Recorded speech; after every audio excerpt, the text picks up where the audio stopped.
Bonjour, le MSA, le mouvement socialiste alternatif, vous propose de revenir sur cette semaine peu réjouissante avec des nouvelles qui le sont tout autant comme d'habitude. Nous commençons avec la décision de l'Union européenne de sanctionner l'Iran. Les 27 gèleront les avoirs de la Banque centrale iranienne, mais ne devraient que partiellement suspendre leurs transactions avec elle. Que l'Union européenne s'occupe déjà des problèmes de l'Union européenne avant les problèmes étrangers, nous passerons encore pour des donneurs de leçons hypocrites. Par exemple, quelles sanctions vont être prises contre la Hongrie qui est devenue un régime totalitaire? Pour l'instant, pas de nouvelles de ce côté-là. Ils sont venus en France pour y suivre un parcours d'excellence. La circulaire Guéant du 31 mai 2011 a fait d'eux des indésirables. Dites bonjour aux étudiants étrangers. Portrait de nouveau sans-papiers. Merci à Claude Guéant qui, par sa peur de l'étranger, favorise la fuite des cerveaux. Merci à Nicolas Sarkozy d'approuver cette fuite des consommateurs potentiels. Merci beaucoup à vous pour l'acharnement dont vous faites preuve à mettre les Français et la France dans une merde de plus en plus profonde. Des militants anti-OGM investissent un site Monsanto dans l'Aude. Une centaine de militants anti-OGM ont pénétré lundi au matin sur un site du géant américain Monsanto à Trèbes dans l'Aude.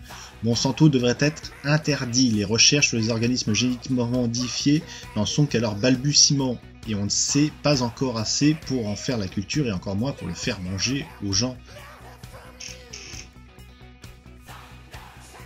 Dans l'affaire Mega Upload à présent, Kim.com demande sa libération. Et pendant ce temps, des assassins respirent toujours en liberté, mais la justice préfère se soucier d'un dangereux administrateur de sites d'hébergement de vidéos.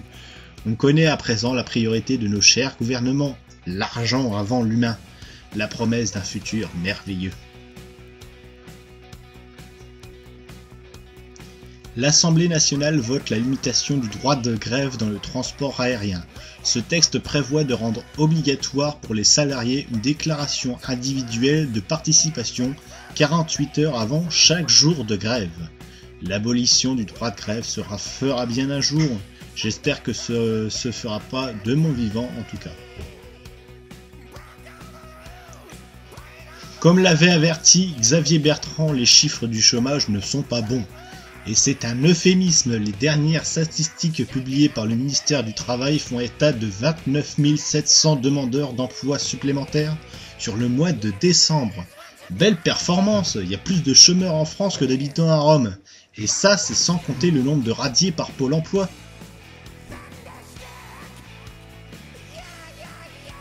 Jean-Claude Masse, le fondateur et ex-patron des prothèses PIP, a été enfin interpellé jeudi matin à Sifour et placé en garde à vue.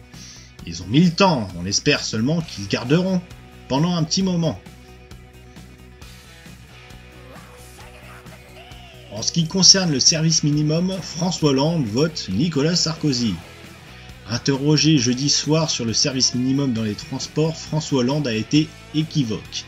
Il a parlé d'une loi qui fonctionne, mais peut être contestable. Loin des positions que son parti tenait en 2007. Donc pour ceux qui croient encore que le PS était un parti socialiste de gauche, tout ça, ils sont contre le droit de grève, c'est vraiment n'importe quoi. Quand on sait tout ce que les anciens ont fait pour acquérir ce droit, on va droit dans le mur.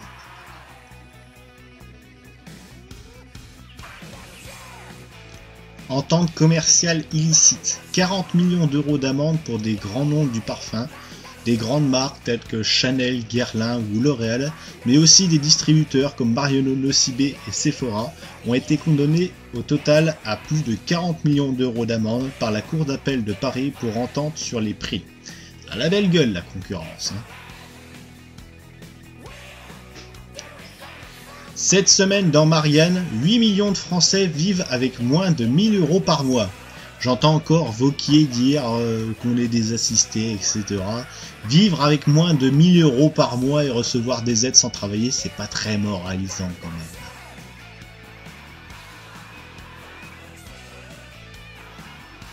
Lors de son intervention télévisée dimanche soir, donc aujourd'hui, Nicolas devrait annoncer une hausse du taux normal de la TVA comprise entre 1,7 et 1,7 points. Voilà qui devrait relancer la consommation. Merci le président du pouvoir d'achat.